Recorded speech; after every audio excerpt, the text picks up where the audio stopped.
Fikih mengajarkan, kalau di tengah jalan kencing tidak dapat air, maka ambil daun 3 lembar. Caranya, pertama gosok begini, jangan kasih lihat ibu-ibu. Gosok pertama begini. Ambil lagi daun kedua, gosok begini lagi. Ambil daun ketiga, gosok begini. Jangan begini. Tambah kotor.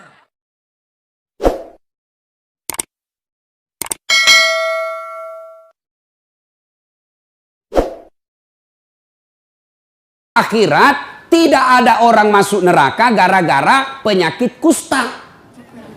Kenapa masuk neraka?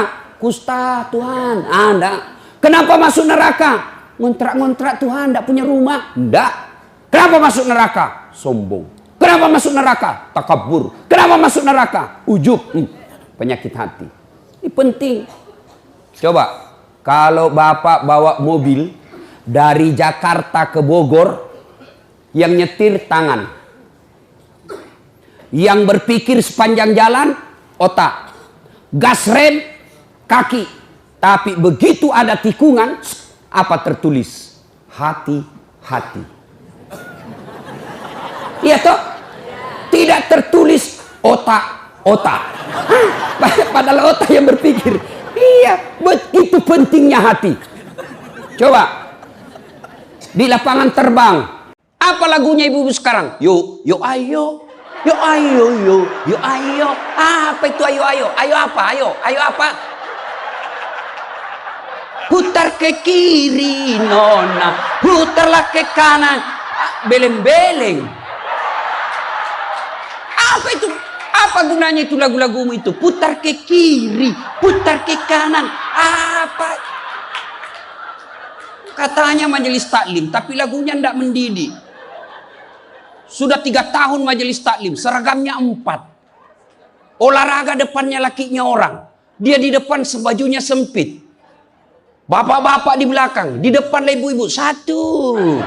Bapak-bapak di belakang 2. Ini kelakuan majelis taklim ini begini. Ketawa ibu-ibu karena ibu begitu toh. Kalau 17-an apa lagu-lagu seperti ini? Datang ke masjid. Dan alhamdulillah, tidak ada tuh orang di penjara karena rajin ke masjid. Saya heran, saya sering masuk ceramah Pak di penjara. Itu Bapak masuk penjara berlapis-lapis pintu. Sampai 3 lapis, 4 lapis pintu. Ada polisi, ada macam-macam. Polisinya dari Kemenkumham, 4 lapis Pak. Pintunya semua terali. Tapi penuh orang di dalam. Bersesak-sesakan. Masjid nggak ada satpamnya, buka 24 jam, nggak dikunci, sepi di dalam Pak. Karena kadang-kala ada orang bilang susah masuk surga Ustaz. Saya bilang salah kok dek. Kadang-kadang ada orang bilang susah masuk surga. Salah kau. Yang susah itu masuk neraka. Kok bisa Ustaz? Coba lihat. Narkoba bayar atau gratis? Bayar. Selingkuh bayar. Apalagi kalau di ada lagi selesai sholat yang paling menjengkelkan itu, selesai sholat dia ambil saf paling depan, belakangnya imam. Begitu assalamualaikum, assalamualaikum, langsung lompat mau lihat, tidak jabat tangan, tidak langkai orang. Itu kurang adab kalian. Kalau kalian tidak mau doa bersama, tidak mau jabat tangan selesai sholat, ya sudah di belakang kau duduk supaya kau tidak ganggu orang. Ingat adik-adik sekalian ini yang baru belajar agama, puncak dari semua ilmu adab.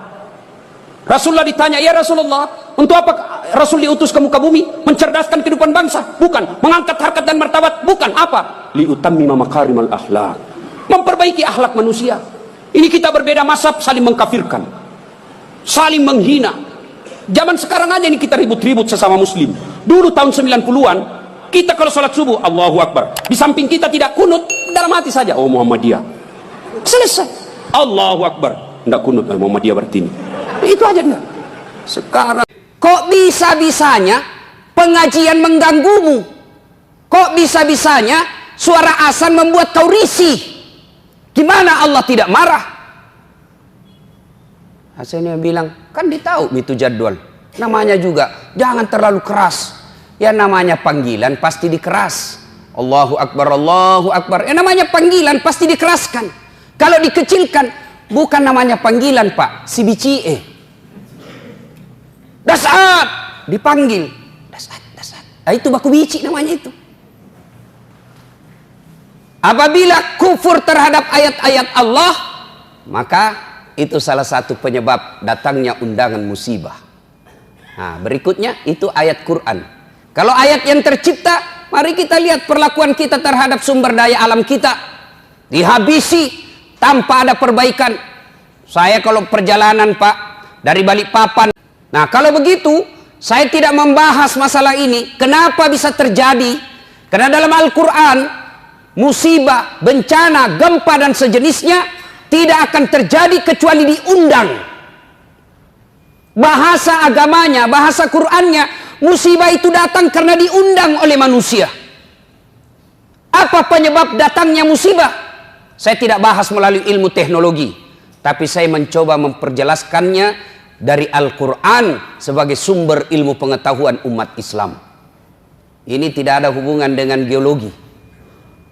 Ini hanya pedoman buat orang beriman. Kalau Bapak percaya berarti Bapak termasuk orang beriman. Kalau Bapak bilang tidak ada hubungannya berarti Bapak pura-pura beriman. Apa landasannya? Silahkan buka Al-Quran, surah Al-Imran ayat 112. Setidaknya dalam